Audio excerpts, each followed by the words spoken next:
Sejam bem-vindos. Vamos trocar uma ideia?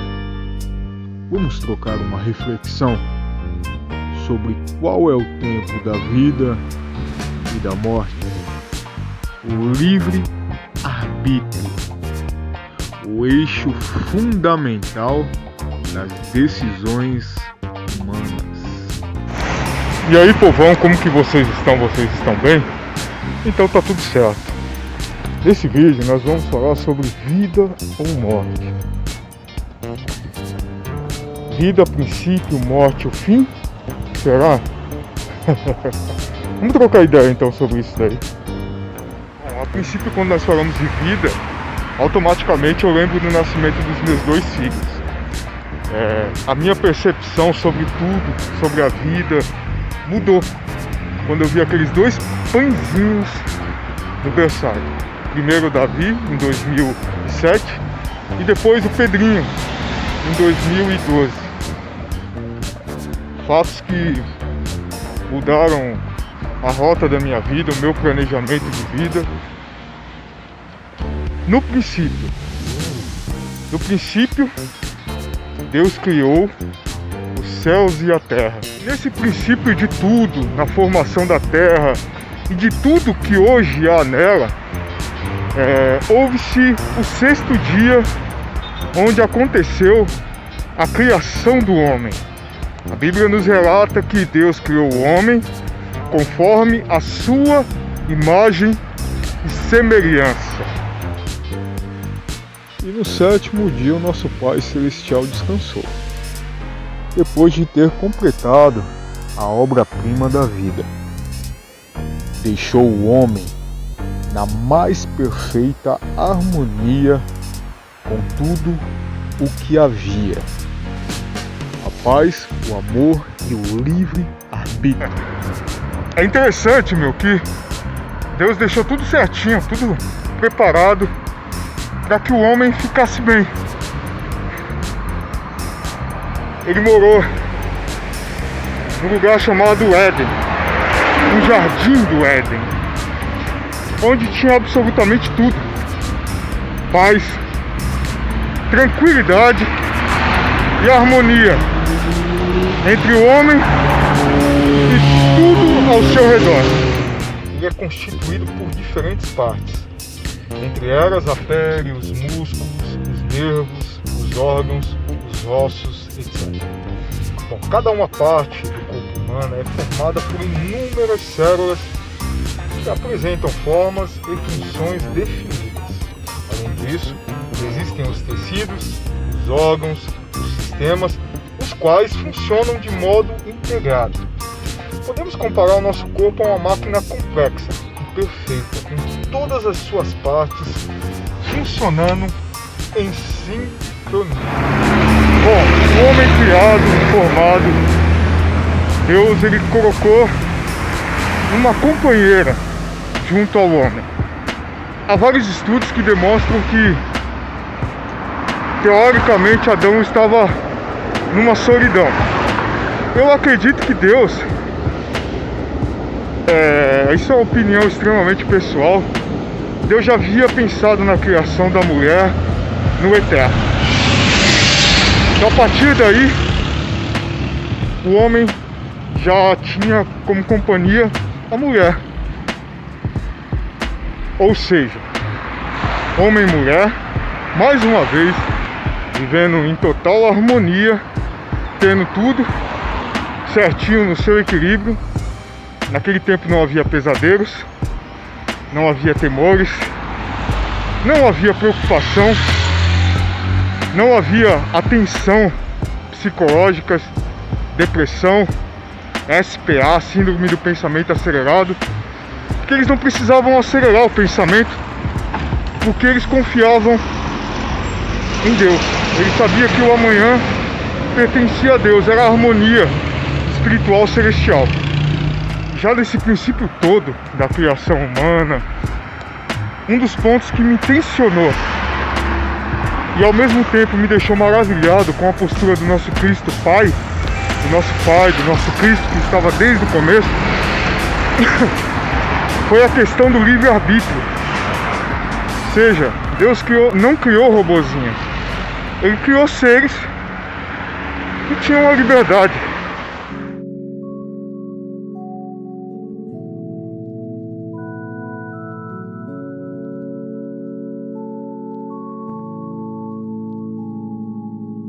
A serpente ela já tinha um plano malicioso contra tudo e sobre todas as coisas das quais o pai já tinha começado a criar. Já havia um plano da serpente sobre uma possível queda do mundo espiritual. E o homem, mulher, foi usado através desse plano. A serpente mostrou uma curiosidade, que era o conhecimento daquela fruta que Deus havia falado para Adão, para que ele não comesse. Eva já entendia também, já sabia que não podia. Mas a serpente maliciosa, ela dá o sentido de que toda a sabedoria estaria escondida exatamente naquela fruta. Aguçados os sentidos da curiosidade, somado ao livre-arbítrio, com esse Deus maravilhoso, eles comeram o que foi dito. E a partir daí eles começam a ter uma outra visão sobre tudo. Envergonham-se com a sua própria nudez. E a partir daí a vida que foi iniciada com aquela harmonia, ela começa a tomar um rumo.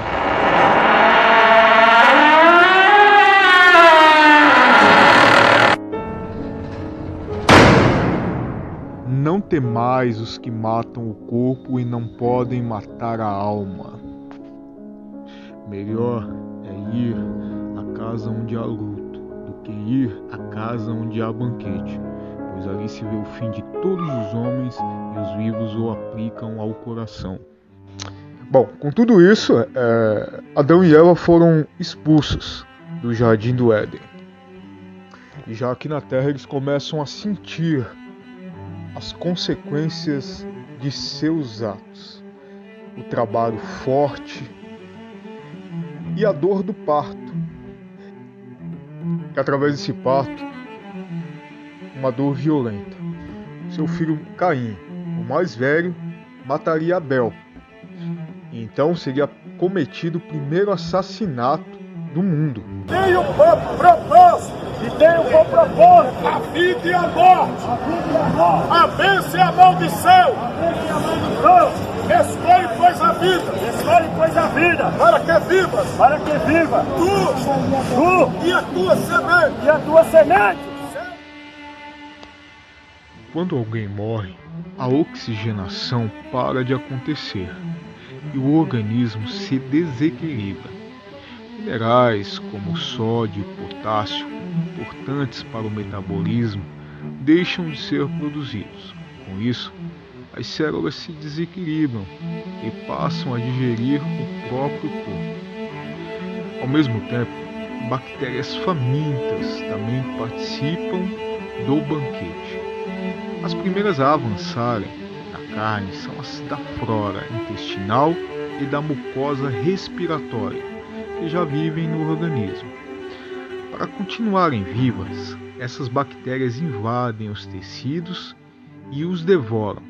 Depois disso, as bactérias do ambiente deixam o cadáver irreconhecível. Nós estamos vivendo uma era Covid-19, um vírus mortal, uma pandemia que em todo o mundo já matou 2,5 milhões de pessoas. Só aqui no Brasil, esse vírus já fez 3.650 mil vítimas. E na boa, é um vírus assustador, um vírus que você consegue sentir o medo da morte coletiva, devastador o sentimento, e traz a reflexão de Eclesiástico 7:2, já mencionado nesse vídeo. E eu lembro, a primeira sensação que eu tive dessa morte coletiva foi nos anos 90, com um vírus chamado Ebola, que entre anos depois, né, entre 2013 e 2016, chegou ao pico de 11 mil mortes na África Ocidental. E já naquele tempo aguçou o sentido de querer saber, né, outros vírus, outras pandemias que surgiram no mundo. E eu fui buscar a gripe espanhola. A gripe espanhola também foi devastadora. Há 102 anos atrás, o mundo já vivia esse sentimento de comércios fechados. Esse vírus chegou a matar 50 milhões de pessoas. Foi a pandemia mais letal do século XX. Agora existe uma pandemia chamada peste negra, que foi a mais devastadora do mundo em todos os tempos, chegando o seu pico de 200 milhões de mortos entre o período de 1347 a 1351. Fora isso, fora da ordem cronológica, o mundo também já enfrentou várias tragédias causadas pelo homem, guerras frias, bomba atômica. O mundo já enfrentou tragédias naturais como tsunamis. Tudo isso, e ainda temos assassinatos, temos suicídios, enfim. Pelo seu pecado direto também houve o dilúvio, a queda da Torre de Babel. Tudo isso demarcaram todas as vertentes da morte sobre a humanidade. Porque Jesus chegou a um ponto que ele passou a suar gotas de sangue, sentindo aí, se você analisar, a essência da morte, né? Porque ele ia passar por isso. Já que os profetas, eles não temiam a morte, passava pela morte, teve deles que foi cerrado, foi colocado a fio da espada, né? Cortaram suas cabeças e assim por diante. Todos passavam pela morte e não tinha medo, porque Jesus deveria ter medo desse tipo de mortura, desse tipo de morte. Jesus nunca teve medo e nunca terá. Se possível fosse Jesus voltar de novo para ir para a cruz, por mim e por você, ele voltaria e iria novamente. Jesus teve que ser triturado, esmiuçado, teve que passar por esse processo para salvar eu e você. Aí ao terceiro dia, ele ressuscitou. E a paz do Senhor Jesus.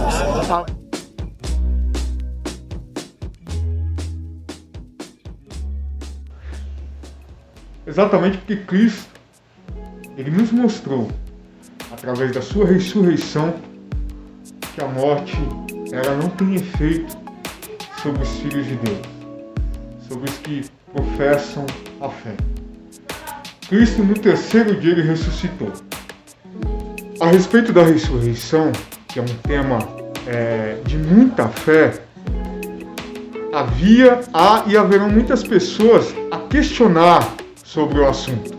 A Bíblia nos relata que Paulo, em Coríntios, capítulo 15, versículo 35 em diante, ele sente a necessidade iminente de explicar aos coríntios a ressurreição. Paulo iria explicar como os corpos seriam ressuscitados e que tipo de corpo eles teriam. Fica evidente que os céticos vinham se opondo à ideia da ressurreição na época.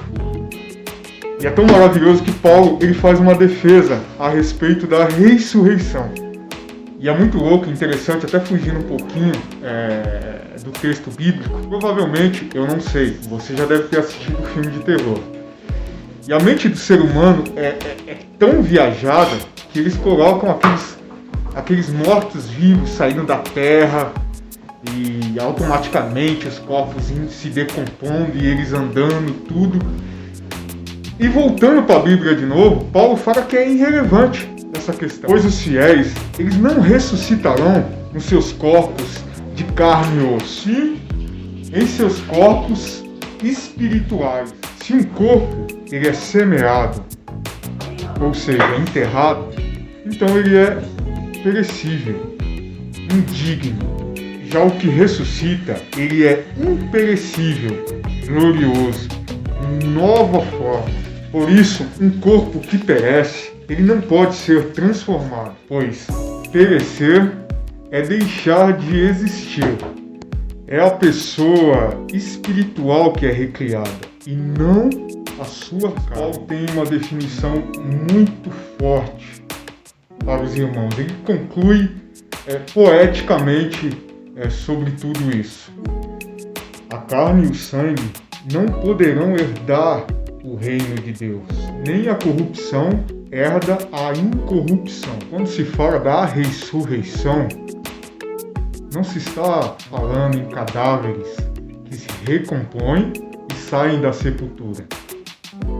Está se falando dos filhos de Deus que renascem em corpos espirituais, como parte de uma nova criação. Você acredita que Deus toca? Então vamos embora. Vou falar a real. O dia de hoje, mas eu estou sendo agraciado com a graça divina. Vamos embora. Aí sim, por quê? O que aconteceu? Deus tocou meu coração hoje, eu estou nas mãos dele, é tudo no nome dele. Tá sendo gravado, né, meu? Tá tudo gravado. Porque a vida é dela, né? Nossa, Cristo sentiu as nossas dores. Ali foi um ponto crucial para tudo isso. Ele sentiu a dor do Senhor hoje, ele sentiu a minha. E eu tô aliviado. Isso é o seguinte, mano. É inexplicável, o bicho o sangue dele tem poder, santo é o nome dele, já era. Já era. Jesus já cuida de mim. Fiel, Deus é fiel, Deus é fiel. Não tenho palavras para falar sobre Deus.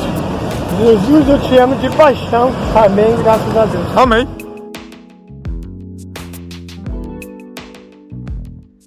A guerra entre o bem e o mal. A guerra entre a vida e a morte. Os planos de Deus e os planos do inimigo. Serpente, demônio, Satanás, o mal.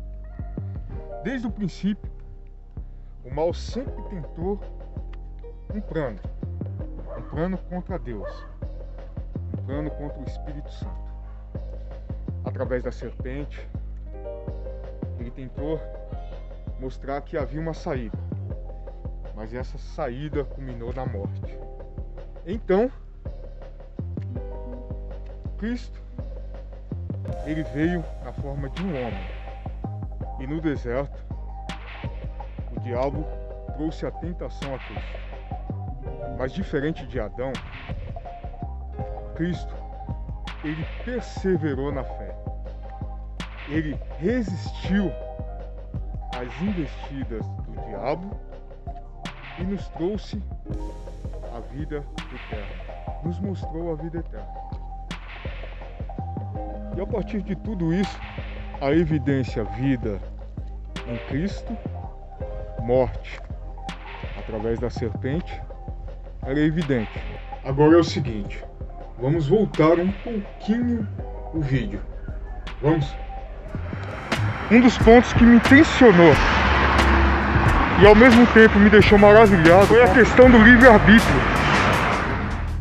É exatamente este ponto que eu queria trocar uma ideia com vocês. A questão do livre-arbítrio, liberdade da qual o nosso Pai nos deu. Essa liberdade sempre existiu e sempre haverá de existir, porque o nosso Deus é um Deus de liberdade. Esse movimento que Ele nos deu, essa questão de poder ir e vir, é a coisa suprema, é a causa da divindade do Pai. E a liberdade da qual o Pai nos deu, ela é uma poesia viva. Quando se fala de poesia, e tem toda essa verdade poética, é a liberdade do Pai. Enfim, o filho pródigo, ele mostra exatamente a liberdade que Adão teve. Adão, ele saiu da casa espiritual. Quando ele tomou a decisão, junto com Eva, de experimentar o fruto proibido, ele fez igual ao filho pródigo. Ele saiu da casa espiritual e foi para uma casa da qual ele desconhecia, pensando que ia ter ele. Mas a história foi completamente diferente. O filho pródigo, ele retorna para a casa do pai, porque ele viu que ele tinha tomado, ao sair da casa do pai, tinha sido uma decisão errada. Na casa do pai ele tinha tudo, ele tinha harmonia, ele tinha amor. Viu voltar para a casa do pai, o pai fez um banquete e recebeu ele com os braços abertos, da qual o pai espiritual faz conosco. A história do filho pródigo, ela é maravilhosa. Deus, ele nos deu toda a liberdade do mundo. Inclusive, neste momento você pode escolher.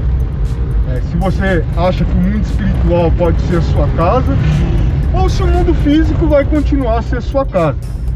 De certo, é que esse mundo físico, ele tem um tempo pré-determinado. Lembra no começo do vídeo? Vamos voltar um pouquinho no vídeo. Vamos. Sobre qual é o tempo da vida e da morte. Eis a questão, a dúvida que nos persegue. Eu fico nesse mundo limitado, ou eu opto por estar com o perfeito amor nos braços do Pai? Mais uma vez, você tem total escolha, fica tranquilo. O nosso Pai é um Pai de amor, irmão. É liberdade total. Vamos que vamos. Eis a escolha. Até mais.